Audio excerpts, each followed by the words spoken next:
뇌전증에서 자가치료가 필요한 이유는 여러분도 잘 알고 계실 것입니다. 가장 흔한 신경계의 만성질환 중에 하나가 되겠습니다. 이게 만성질환이다 보니까 이 의사의 지시만 가지고서 모든 일이 해결되질 않고 어떤 사람에게는 평생을 가고 어떤 사람에게 최소한 3년 이상 가는 질환이다 보니까 의사의 지시를 받아도 스스로 그것을 이행하지 못하면은 이게 치료가 제대로 안 되기 때문에 뇌전증에서는 자가치료, 정확하게 얘기하면은 뇌전증의 자기관리라고 얘기하면은 좀 더 쉽게 스스로의 질환을 관리를 의사와 함께 잘 해나가면은 뇌전증 치료에 큰 도움이 되기 때문에 뇌전증 환자분들은 이러한 자기 관리에 대해서 충분히 숙지하실 필요가 있다고 생각을 합니다. 그래서 뇌전증 자가치료가 필요한 또 다른 이유는 잘 아시지 않습니까? 그 경련 발작이 일어나게 되면은 불의의 사고의 위험성이 있고 응급실을 간다든지 하게 되면 또 이제 사회 경제적 손실도 상당히 크고 의료 비용 지출도 크고 삶의 질 저하되고 여러 가지로 안 좋은 일들이 많이 발생을 하기 때문에 뇌전증에서의 자기 관리, 자가치료의 필요성은 상당히 크다고 할 수가 있겠습니다. 지금 우리 사회에서 특히 병원에서 이와 같이 뇌전증 자가치료에 대해서 의사들이 자세히 설명해주고 그러는 것은 그렇게 많지 않을 것 같아요. 왜냐하면 우리나라 의료 실정상 너무 많은 환자를 짧은 시간에 보다 보면은 세세하게 환자가 스스로 관리해야 되는 영역까지 자세히 일러주기가 사실상 쉽지가 않습니다. 그래서 아직까지 우리 사회에서는 이와 같은 기여가 제공되고 있지 않기 때문에 그렇다고 이 중요한 것을 그냥 방치할 수는 없고 환자분들께서 스스로 자기 관리를 하는 방법 그리고 그거의 중요성을 좀 인식을 했으면 하는 바람으로 이와 같은 제목을 선택을 했습니다. 뇌전증의 자가관리, 자가치료에는 이제 여러 가지 구성 요소가 있겠습니다. 이제 제일 중요한 것을 보게 되면은 자기가 관리하고 자기가 치료하려고 그러면 뇌전증에 대한 지식이 없이는 거의 불가능하죠. 뇌전증에 대한 지식 습득을 많이 해야 되는데 습득을 하시는 것이 굉장히 중요합니다. 두 번째는 뇌전증은 자신의 건강이 안 좋으면은 뇌전증 발작이 쉽게 발생하는 그러한 특성이 있습니다.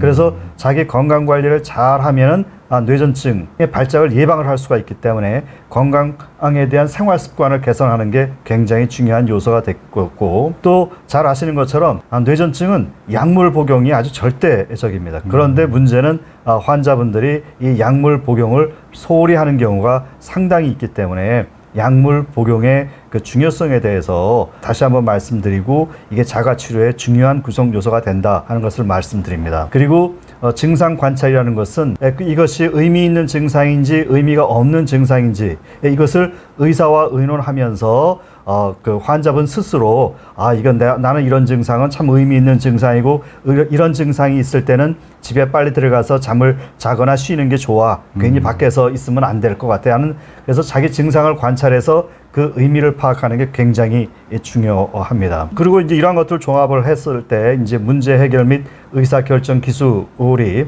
하나의 요소가 되겠고 그 다음에 이제 안전성을 증진시키는 것이 그 안전한 생활 습관을 만들고 주위 환경을 만들어 놓는 그러한 것이 굉장히 중요한 요소가 되겠는데 치료의 내용이 상당히 방대하기 때문에 제가 여기서 강조하고 싶은 것은 건강을 위한 생활 습관 개선 그리고 약물 복용의 중요성 이 두 가지에 대해서 주로 말씀을 드리려고 합니다. 그 뇌전증을 갖고 있는 환자분들께서 반드시 지켜야 되는 것은 수면 부족을 피해야 된다. 술을 마시면 안 된다. 과로를 피해야 된다. 스트레스를 피해야 된다 하는 것들입니다. 이 중에서 술 안 마시는 것 이것은 본인의 의지로 충분히 할 수가 있습니다. 과감하게 결단해서 난 오늘부터 술을 안 마실 거야 하게 되면은 할 수가 있어요. 과로를 피하는 것 그것도 본인의 의지대로 상당히 할 수가 있습니다. 그런데 본인의 의지대로 하기가 힘든 것들이 스트레스와 이제 수면 부족입니다. 스트레스는 사회에서 상대방과의 관계에서 생기는 스트레스가 대부분이기 때문에 자기 혼자 노력해서 스트레스가 경감되지는 않습니다. 하지만 자기 스스로 경감할 수 있는 부분이 분명히 있거든요. 그래서 스트레스를 줄이려는 노력이 중요하고 이제 마지막으로 제일 중요한 것은 이제 수면 부족입니다. 수면과 뇌전증과는 상당한 상관관계가 있어서 잠이 부족하면은 경련 발작이 발생하게 되고 경련 발작이 발생하게 되면 또 수면이 파괴가 되는 악순환의 관계를 가지고 있기 때문에 수면 부족은 끊어줘야 되죠. 그런데 문제는 수면 잠을 잘 자라고 제가 환자분께 말씀드리면은 나머지는 다 이해를 하는데 그 별 말씀이 없으신데 수면은 충분히 규칙적으로 8시간을 주무셔야 됩니다라고 말씀을 드리면은 다른 건 다 할 수 있는데 나는 잠은 잘 못 자겠다라는 말씀하시는 분이 너무나 많습니다. 왜냐하면 수면은 본인의 의지대로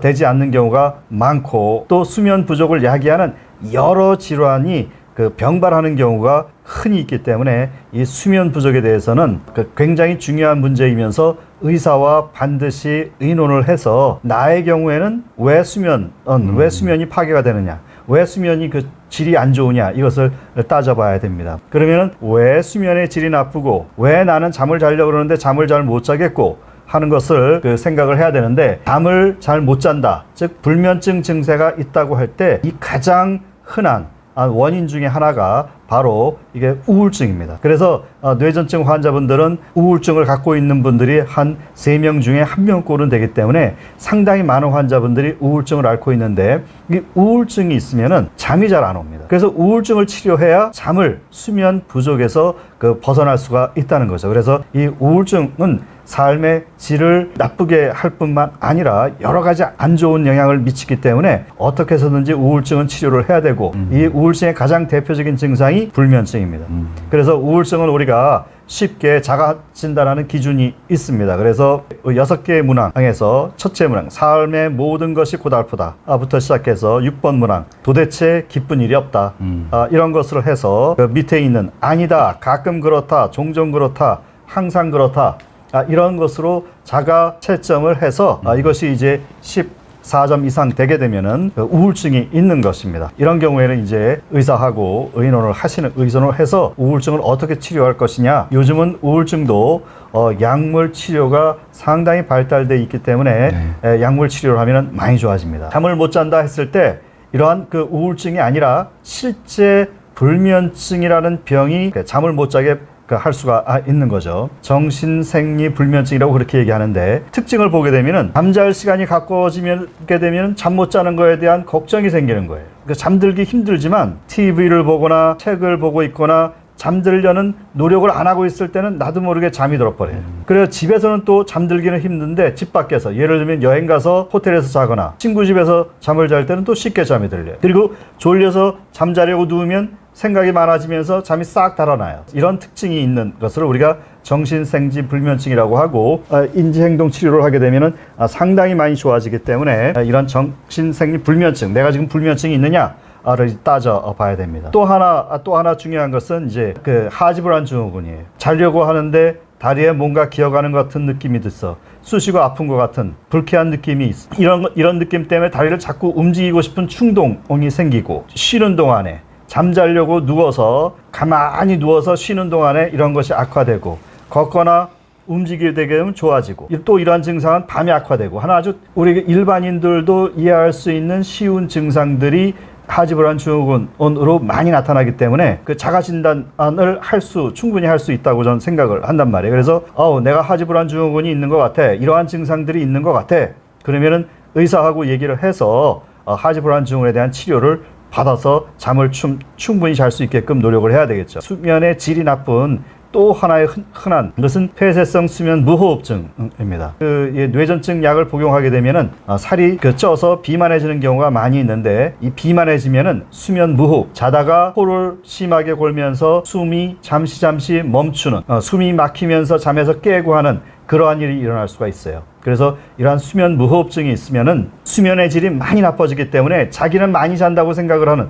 나는 한 10시간 자, 그래도 사실상은 몇 시간 못 자는 거, 숙면을 취하지 못하기 때문에 경련 발작이 쉽게 일어납니다. 그래서 지금 말씀드린 것처럼 건강을 위한 생활습관 개선하는 데 있어서는 여기 있는 4가지가 굉장히 중요한데, 음주 과로는 우리가 의지대로 쉽게 할 수 있지만 수면 부족, 수면의 질, 이 문제는 여러 가지 병발하는 질환들이 같이 있는 경우가 흔히 있기 때문에 우울증이라든지 불면증이라든지 하지불안 증후군, 수면 무호흡증, 이러한 것들이 나의 수면을 방해하고 있지 않은가, 이것을 따져보는 게 굉장히 중요합니다. 두 번째는 이제 뇌전증 약에 이제 약 복용하는 것입니다. 이게 우리가 뇌전증을 약을 잘 먹으면 수능도가 높다고 얘기하고, 뇌전증 약을 잘 복용하지 않으면 우리가 불수능도라고 얘기를 하죠. 많게는 뭐 거의 한 60-70%에서 적게는 30%까지 약을 생각보다 잘 안 먹는다는 거예요. 한 달 먹고 약을 끊는 그런 경우가 아니고, 최소 3년 이상 약을 먹다 보니까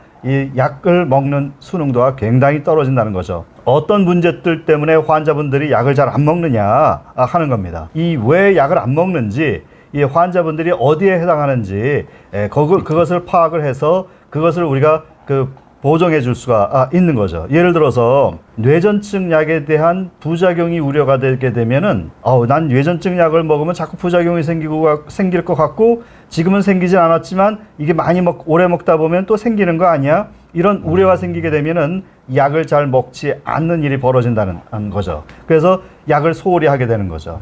또한 뇌전증 약이 내 경련 발작을 막아주는지 안 막아주는지 난 잘 모르겠다, 이걸 효과를 체감하지 못하는 분들이 있어요. 그런데 의사로서 확실하게 얘기할 수 있는 것은, 100% 얘기할 수 있는 것은, 뇌전증 약은 효과가 확실히 있어요.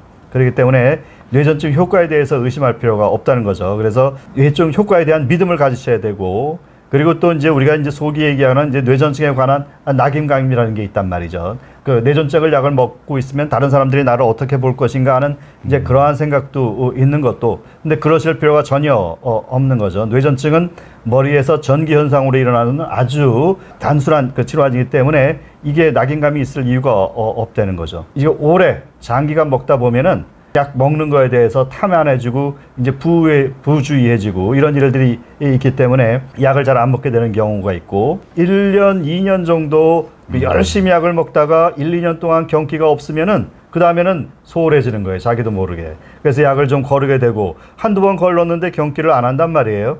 그러면은 걸렀는데도 경기가 일어나지 않아.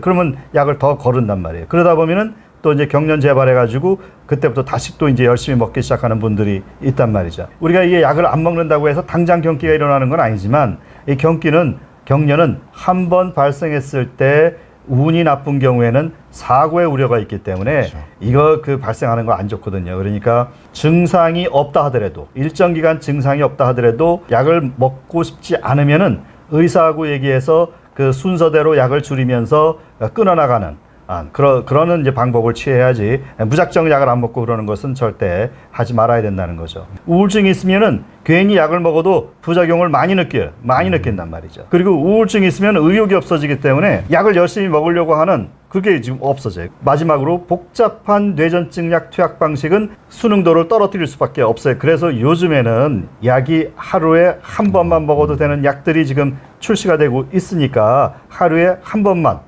먹는다 그러면은 약 수능도는 많이 올라갈 수뿐이 없죠. 그래서 아침 약 하루에 3번 먹는다거나, 아침, 점심, 저녁 약이 다 용량이 다르다거나, 이렇게 복잡하게 먹게 되면은 이게 따라가기가 힘들어요. 그래서 이러한 임상적인 인자들을 파악을 해서 그 환자의 약물 수능도를 높일 수 있는 방안을 강구하고, 환자분들은 정말 열심히 약을 꾸준히 먹으면서 약을 먹기 싫다 그러면 의사하고 의논하세요. 결국 이제 요점을 말씀드리면은, 뇌전증 자가치료에서의 가장 중요한 핵심은 수면 부족, 음주, 과로, 스트레스를 피하는 것이 굉장히 좋습니다.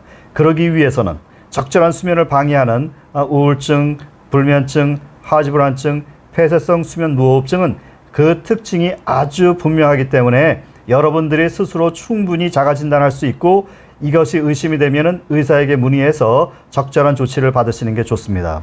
그리고 뇌전증 약은 투약 지침에 따라 철저히 복용을 하고, 약을 감량하고 싶거나 먹고 싶지 않으면은 의사하고 의논하는 게 굉장히 중요하다고 생각을 합니다.